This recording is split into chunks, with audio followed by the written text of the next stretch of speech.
Welcome to Reflections on Identity, a podcast series exploring educators' narratives on their professional identity. Today we are talking to Ashley Spiers, Head of EDI and Belonging at an FE college. Hi Ashley, could you tell us a little bit about your role? Sure. Hello. I am Head of Equity, Diversity, Inclusion and Belonging. And what that means is I'm responsible for implementing our EDI strategy. I work across multiple campuses. There are lots of them. And it's a team of one. I'm responsible for things like developing policies. I deliver training. I'm responsible for things like accreditations and awards. And I run internal staff forums and also some community forums as well. So some external stuff as well. So in a nutshell, that's what I do. So it Okay. sounds like quite a varied role, Ashley. In terms of identity and your own professional identity, is that something you're kind of conscious of or think much about on a sort of a day-to-day basis or not? Yeah, I think so. I think the nature of my role is that its identity is always on my mind. So I'm seen as almost this figurehead of diversity, which is interesting. I train using my own lived experiences as well, whether that relates to race or sexual orientation or now even as a parent. That comes into a lot of what I do as well. So I use my own stories to give perspective. So I feel like I have to share um, identity and stories about identity as well. So in terms of the role itself, I'm sort of seen as this voice of everyone with differences, which is a paradox, and it doesn't work. So that it's really interesting to me in the role. I feel like I'm really aware of things like tokenism and again that is part of my consciousness around this sort of thing. What I've found here doing this role is that there's a lack of understanding around things like intersectional difference.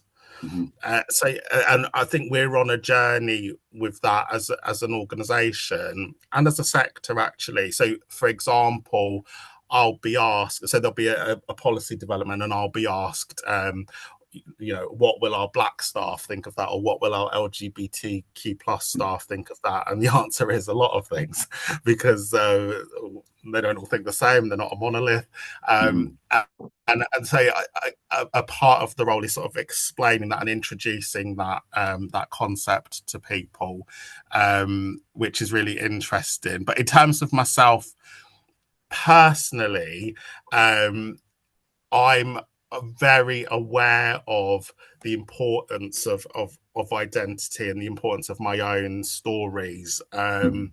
especially around sexual orientation and gender identity, because we had this law, part of a law called Section 28, many I moons remember ago. that. I remember Yeah, that. I'm sure. Which 1980s, wasn't it was, and it essentially stopped us from talking about sexual orientation or gender identity, or particularly sexual orientation. So it specifically said we will not promote, a local authority, school, library, college will not promote homosexuality. And that was my era. So that was from 1987 to 2003. So that was my era. That was my experience of education. it? And actually, when I started teaching, if I'd have said to my class, it's okay to be gay, I could Mhm. have been arrested. So that's really on my mind, and there's a legacy effect to that. So I want to be open, and I want to be able to have the opportunity to talk about myself, and I feel like this role really allows me to do that. Although there's that voice, that voice in my head that always says, are you sharing something that's very personal? So that's very difficult. So how do you sort of manage that? Because as you say, you've got this fascinating kind of overlap between personal and professional, Ashley, just because of who you are and what you do. How do you kind of navigate that in terms of your work with the college? Now I think I've got it. I think I've got it down. I use it in my work. I use it to my advantage. I explain um, the story around this archaic law or rule, and I feel that I've got this platform. I didn't always have the platform to be able to speak about these things, and now I've been afforded that, so I can use it, and I think that is quite powerful when you explain it to people.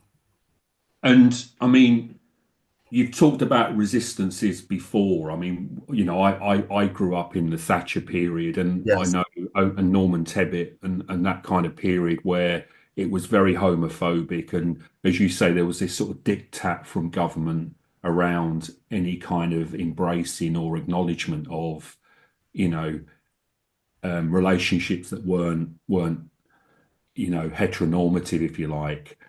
Do you find any resistances now to your identity professionally in the institution or elsewhere, or are you fairly, is it a fairly open sort of field for you in terms of that?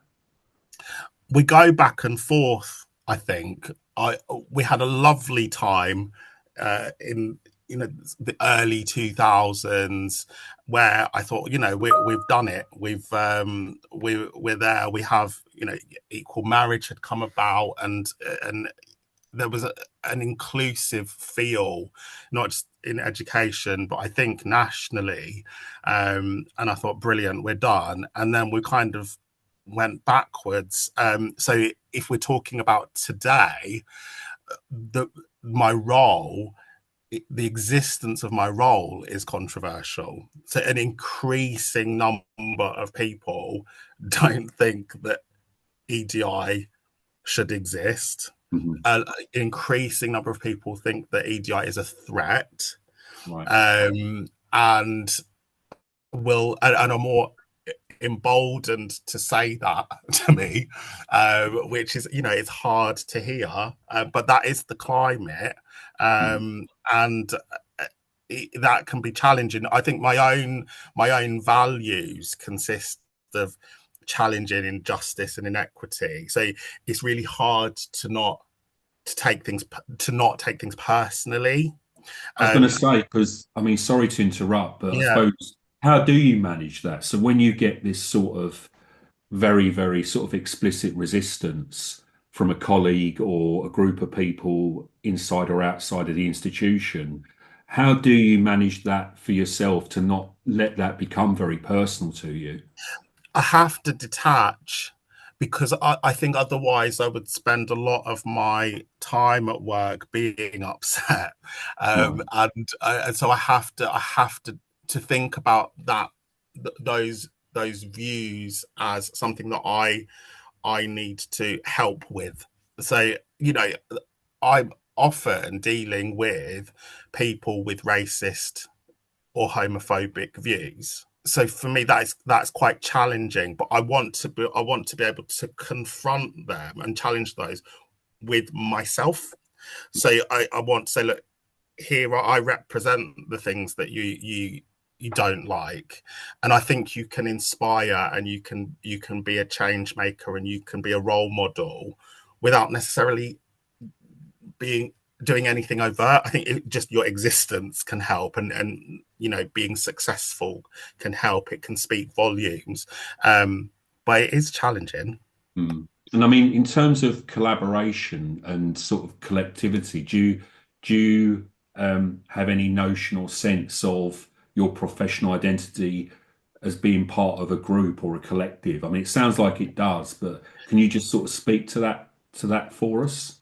Yes, EDI, so organisationally, I think we're on a journey with EDI, taking it from something that people see as an added extra, something they sort of have to do on top of what they already do, taking it towards something that is integrated into everyone's works naturally, and people viewing the importance of that.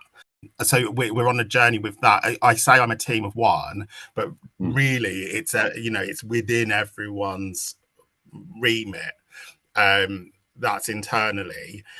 What I've noticed nationally is EDI becoming a lot more collaborative, and I think it's for this very reason. I think that people need to connect with other similar practitioners who are encountering the same barriers and same challenges. It's really comforting to know that you're not the only one, and so I'm seeing a lot more collaboration with other settings, and not just FE colleges, but also schools and universities. It's becoming a lot more supportive, and EDI is not.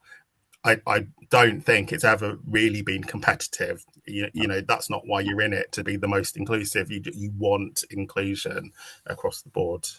And I suppose because, I mean, certainly in the States, and I suspect there's a kind of a comparable movement here around sort of pushing back against EDI, or I think they call it DEI in the States. Yeah. There's this sort of pushback. I suppose the need to collaborate and foster these kind of links makes it even more important for you that you're not on your own, that there are others sort of advocating for this kind of important movement, as it were. I mean, Carol, have you got anything you want to sort of come back on or add to the discussion? I think what was really interesting for me is how much of you goes into this role. So a lot of people we've interviewed have talked about how the role has shaped them to a large extent, but to me, it's almost like how you have shaped the role. You know, because of who you are, that's a part of the role, and that's really interesting for me. I think it would be different if I was group head of data. Do you see what I mean? I don't think Absolutely, yeah, nothing wrong with yeah, that, but yeah. it wouldn't be of as much importance. Yeah, absolutely. Yeah, absolutely. Thank you so much, Ashley. That was really interesting. I mean, Ashley, thank you again, and for your time and words, and we really appreciate giving your time to us. So thanks again.